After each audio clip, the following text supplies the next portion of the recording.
Good morning, ladies and gentlemen. Jeffrey Howells Carpet Cleaning. We are in Northeast Portland today. What I'm going to do is I'm going to quickly walk you through our job, what we're going to do, and we will get right on to it. So without further ado, let's head on inside and take a look at what we've got here. See, I've already brought in our lines. We're not going to need very much because the place is pretty small. So a lot of it is this laminate flooring. So really, we've got carpeting here in the stairway, a few steps, a few more steps here. Looks like we got a spill. Carpeting appears to be structurally intact, so we're not going to have to worry about things falling apart. That kind of gives us a sign as to how aggressive we can be with the cleaning. However, these carpets are just dirty. They don't even look like they're all real soiled. And you can tell by the tightness of the fibers.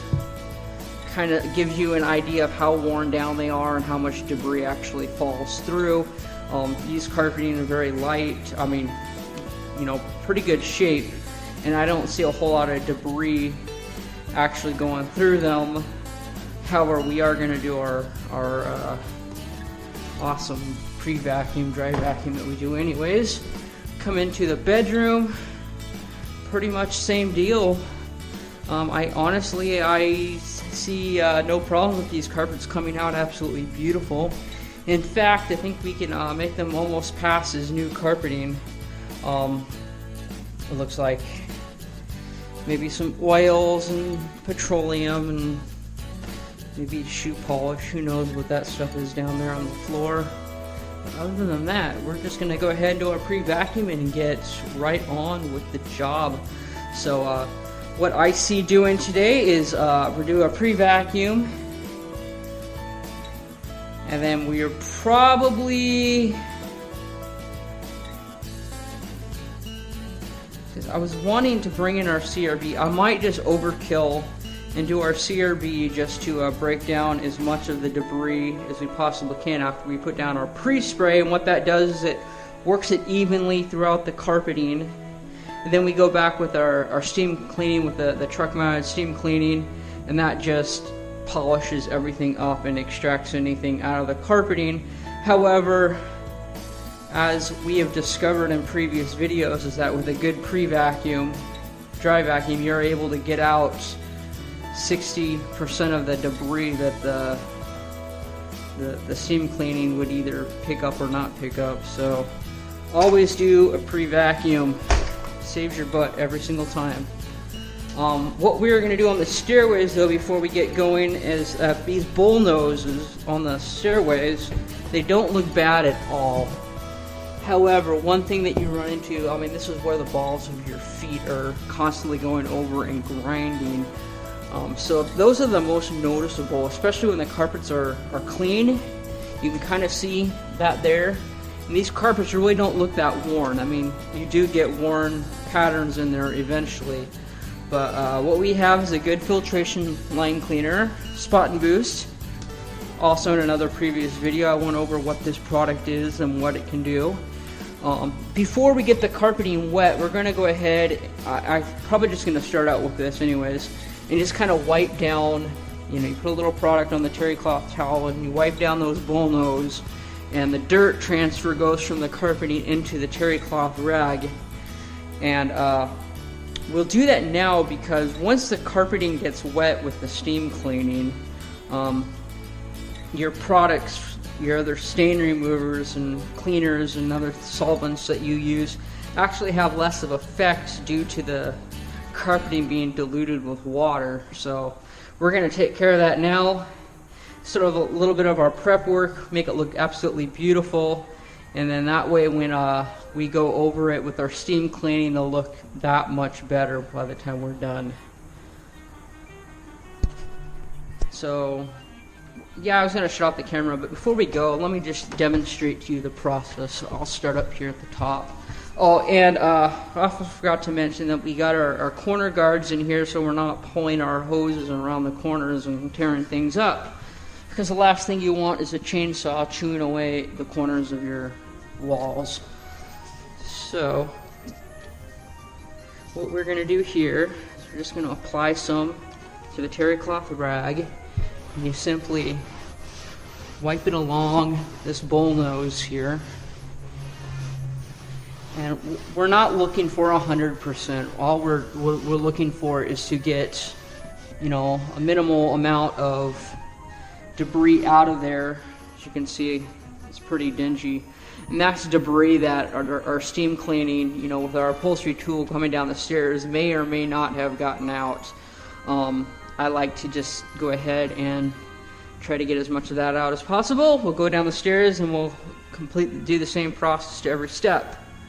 Alright, and there you have it. For those of you who are a little skeptical about cleaning the bullnose, just take a look at that rag. Once upon a time, before we started about 2 minutes ago, this rag was as clean as this rag. But you can see just hitting up the bullnose there on quite a bit of dirt. And that's dirt that may or may not have come out with the steam cleaning. I like to overkill at times, especially in certain areas of the home. Bullnose being one of them, because they stand out more than anything else in the carpeting in the house. I mean, when you walk into a home, you see the stairs, generally the first thing you see, and those are the first things that pop out at you, is that nasty wear pattern that accumulates on the edge. So we'll nip that thing in the bud right now, and it'll look better later on.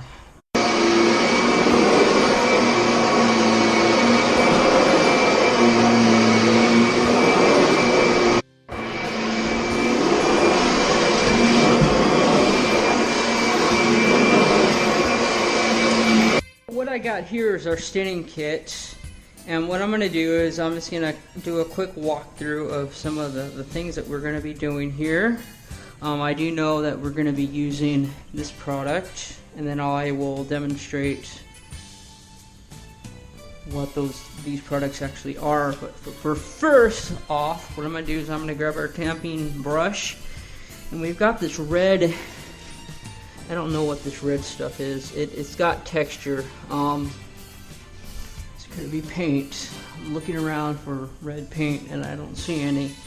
So what I'm going to do, just to test it out, I'm going to use our P.O.G. It's a paint oil grease remover. I'm going to apply a little bit directly to, there's a plug in there blocking it. Yeah, with the volatile cleaning products, they need to be plugged, or else the bottle will evaporate on you. So we're going to go ahead and put a generous amount on there, kind of tamp it in, let it sit in there and eat away at that a little bit for a few seconds. While that is sitting there, test out some of these other stains. Just look like normal spots that'll come out with our pre-spray. But you can see some looks like spackle from the wall there. So this stuff comes out of the carpets extremely easy. You can do this a couple ways. You can put it on the rag itself, kind of stick it on there, and then obviously that is a water-based product, and it just rubs right out or pretty much dissolves. So the wand, the steam cleaner would probably just pick it up, but when I first looked at it, I was like, okay, is that paint or spackle? First thought, but it looks like it's just spackles. That's all gonna rub right out of the carpeting. So the right tool, the right knowledge, you can remove pretty much anything. Come back here to where this pink stuff is. Since we applied some already there, I'll just use our wet spot that we've already been using. And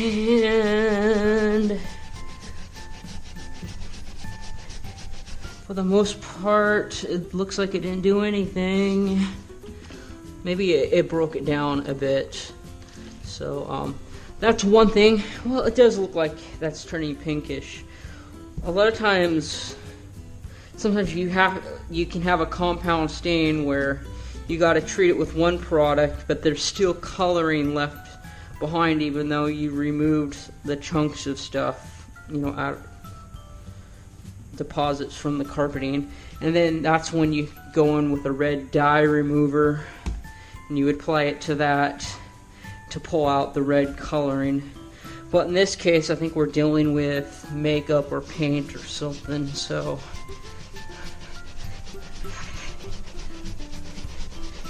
we work that in there a bit. It looks like it's coming out, so if you put just a tad bit more, it may wash out, it may not. So what I'm gonna do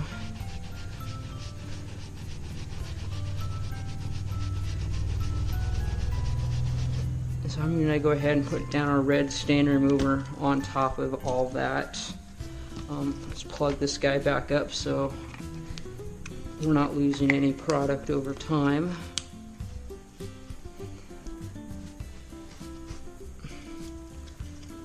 Let's go ahead and apply a generous amount on here.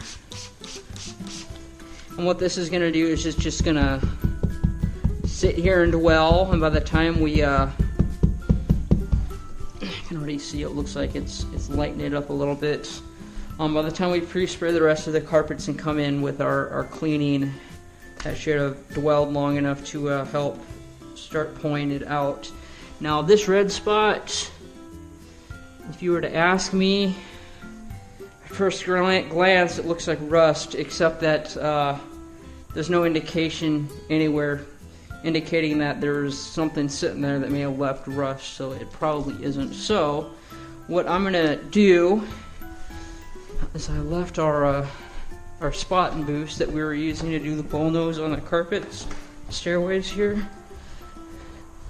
This stuff is excellent as a all-purpose spotter, so since I don't know what that even is, this is like our first go at it to see if that product will do anything to it. Lo and behold, actually it's exhibiting rust or iodine. So what we do is we have a rust remover.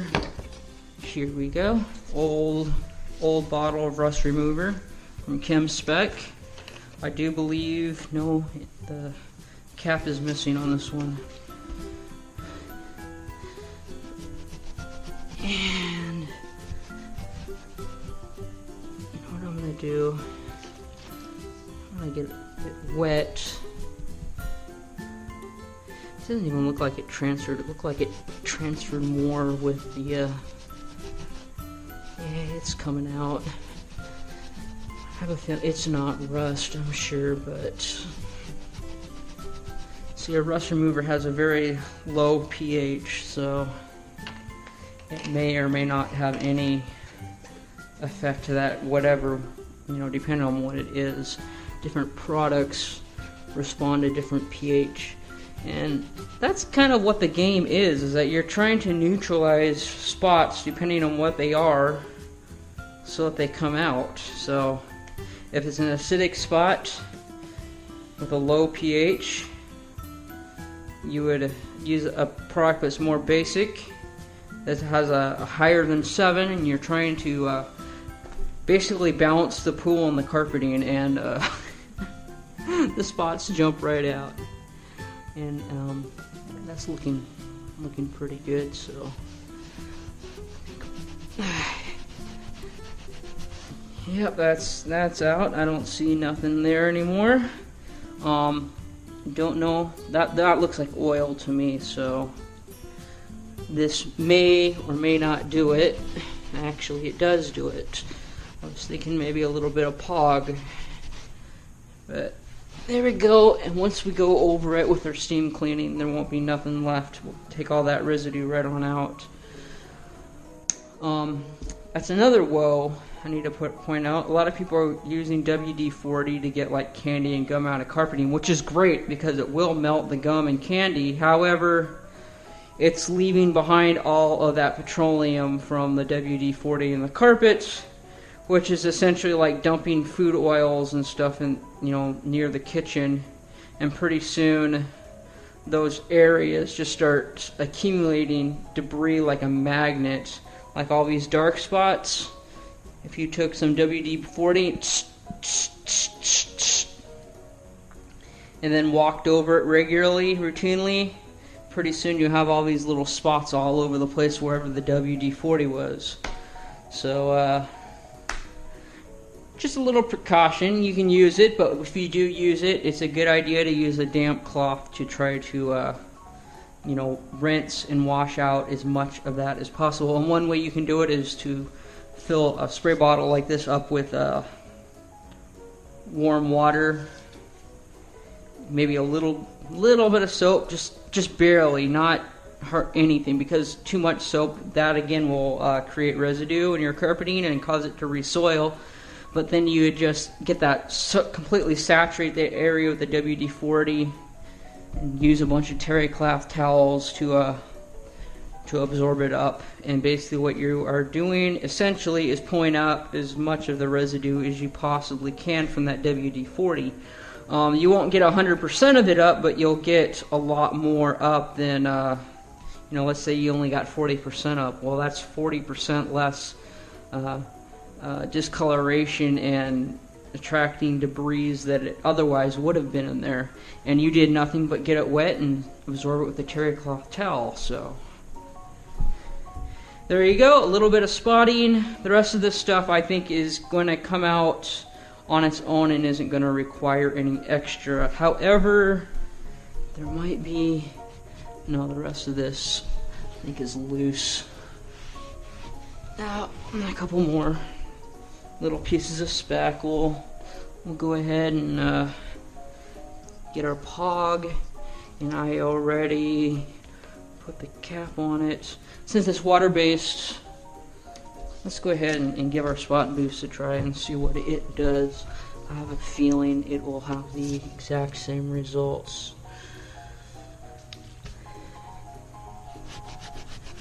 Lo and behold, it does.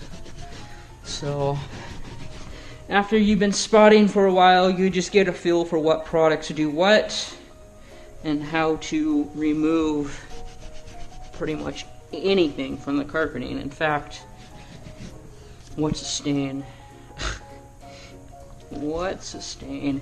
There's pretty much no stains that can't come out of carpeting as long as you put in the time and the effort to actually do it. However, when discoloration occurs due to like bleach or battery acid or something like that, there's no fix in that. The only thing you can do is either cut it out and replace it with another piece of carpeting, or try to blend it in with a little bit of carpet dye.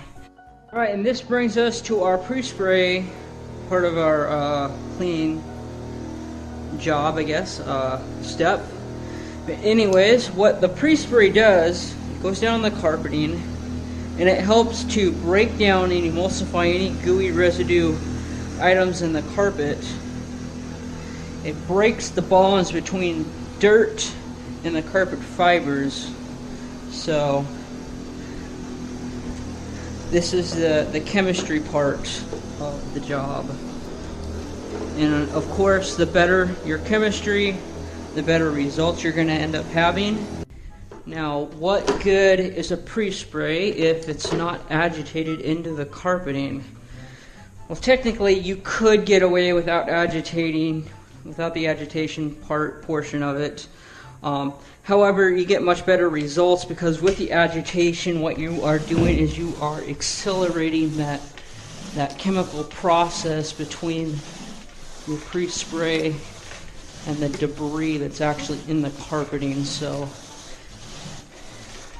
we'll go ahead and we'll just continue this process throughout the rest of the room here. Stretch right here being the obvious traffic area in the bedroom. I'm gonna go ahead and put down a little bit extra pre-spray excuse me, pre-spray on this area here.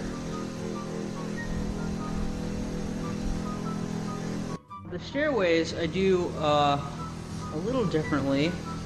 I don't typically pre-vacuum them with the rest of the carpeting because vacuuming stairways is usually quite tedious, and also with our upholstery tool, you know, we're pretty much using a pretty strong vacuum cleaner where we're able to get into all the little crevices and pull everything out. So what I did is I pre-treated both the stair step and the riser step, and so on. And now I'm going to take our brush. I'm going to go ahead and use this as agitation, which is doing the exact same thing that the carpet rake was doing in the bedroom. Just same chemistry going on, just a different method. We can pull all this nasty stuff out. It just fuzz, look like a big pink puff ball. You can just take all this stuff and just kind of brush it out to the bottom of the stairway.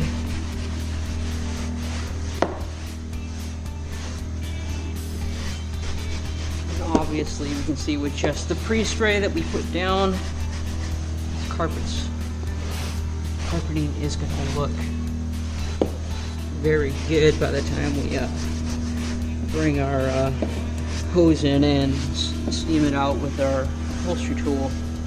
We are ready for the steam cleaning. Now everybody kind of comes up with their own technique for how they like to steam clean. It has to do a lot with the knowing the limitations of your machine and what it's capable of doing and how you want to go about tackling the carpets. For me, obviously your power stroke is your back stroke because the water is coming out of the front here. So when you spray your water, obviously you're extracting it up on the back stroke. So what I like to do is give a blast of steam coming down, release. I don't like going more than a couple of spans or a couple foot span. Get some really straight lines going on. Use something to section off a block.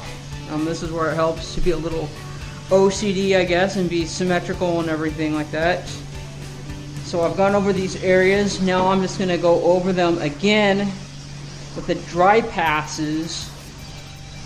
And what this is doing is that it's really getting in there and extracting all the dirt and debris out of there, because the first pass is usually just enough to get it wet and doesn't do a whole lot. And then we will obviously come with these spots and work with them individually.